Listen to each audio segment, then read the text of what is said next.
Subsidised, highly subsidised rate पे केंद्र सरकार लैंड दे दे तो उस पे दिल्ली सरकार मकान बनवा देगी। तो मैंने आज उनसे निवेदन किया है कि इसकी शुरुआत हम सभी सफाई कर्मचारियों से कर सकते हैं इस योजना की। मैं उम्मीद करता हूं कि केंद्र सरकार इसके लिए राजी होगी, प्रधानमंत्री जी इसके लिए राजी होंगे, क्योंकि गरीबों के बारे में है। दिल्ली में रहने के स्थान की, निवास स्थान की, घर की बड़ी समस्या है और खासकर गरीब आदमी के लिए किराए पे घर लेना या अपना मकान लेना लगभग इम्पॉसिबल के करीब है। मैं अभी जब अपनी विधानसभा में घूम रहा हूं, बहुत सारे सफाई कर्मचारी आते हैं। सफाई कर्मचारी जब रिटायर हो जाता है, जब तक रिटायर होता है तब तक तो उसे सरकारी निवास मिल जाता है, लेकिन जब रिटायर होता है तो वो लगभग सड़क पे आ जाता है।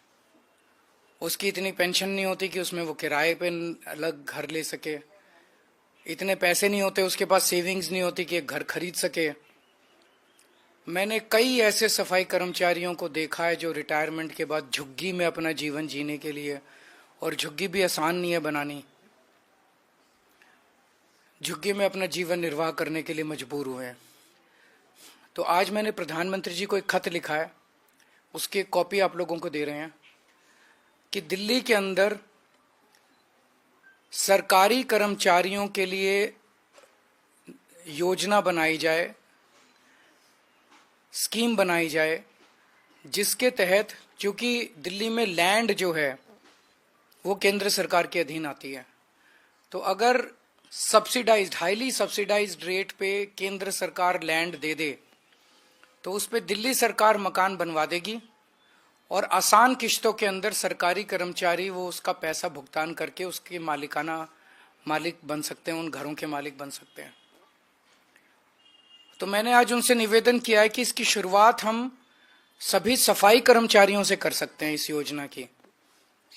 एनडीएमसी के सफाई कर्मचारी हैं और नगर निगम के सफाई कर्मचारी हैं, और एनडीएमसी के और दिल्ली नगर निगम के जो सफाई कर्मचारी हैं, इन लोगों से इस योजना की शुरुआत की जाए, जिसके तहत केंद्र सरकार जमीन दे, दिल्ली सरकार उस पर घर बनवा दे और सभी सफाई कर्मचारी आखिरी के अपने कुछ सालों में अपनी तनख्वाह में से उसकी किश्तें कटवा के, और जब तक रिटायर हों तो रिटायरमेंट में उनके लिए एक सम्मानजनक जीवन जीने के लिए घर उन लोगों को मिल जाए।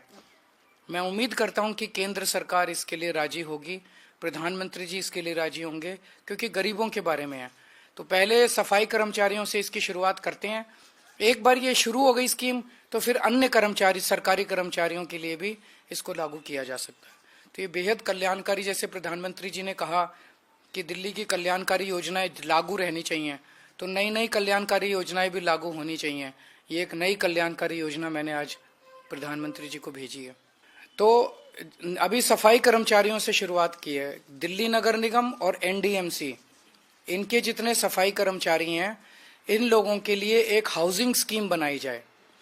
इस हाउसिंग स्कीम में जो केंद्र सरकार जमीन दे दे, दिल्ली सरकार उस पे उनके घर बनवा देगी, बिल्डिंग्स बनवा देगी, और ये अपना नौकरी में रहते रहते किश्तें देके मालिक बन जाएंगे, और रिटायरमेंट के बाद ये वहां उस मकान में शिफ्ट हो जाएंगे।